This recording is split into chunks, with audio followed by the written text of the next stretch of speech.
Им заврши мандатот на скандалозните измени на кривичниот кој минатата власт ги протурка со злоупотреба на европското знаменце, а многумина се спасија од робија. Вратени се во живот строгите казни за функционерите кои ќе се огршат пред законот.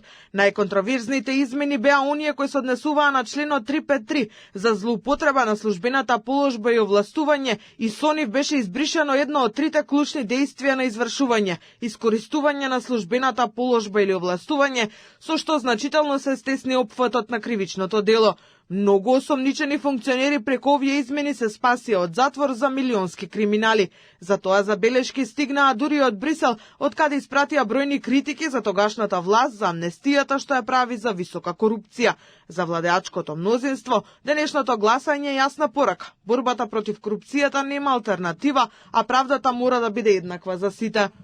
Новите законски решенија ја враќаат суштината на казнената политика, превенцијата и репресија против корупцијата и организираниот криминал.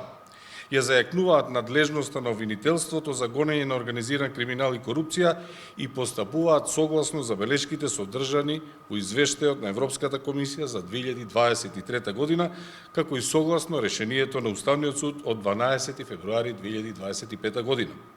Со законот се воведува и ново кривично дело за злоупотреба на интимни снимки и материјали.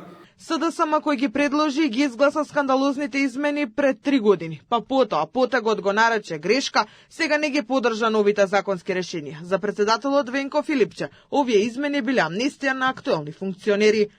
Не, апсолутно имаме сериозни забелешки затоа што се дополнително амнестираат одредени можни прекршувања на законот.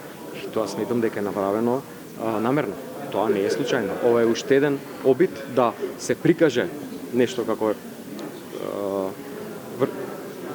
реформски закон, поднесување на реформски закон, а на мала врата се дозволуваат амнестии на актуелни функционери. Измените пратениците ги донесоа бидејќи тоа им го наложи Уставниот суд, додека во Министерството за правда се пишува нов закон, за кој по донесувањето ќе треба време и за адаптација. До тогаш ќе важат овие законски решенија, од кој дел е и постапувањето по службена должност за жртвите на семејно насилство.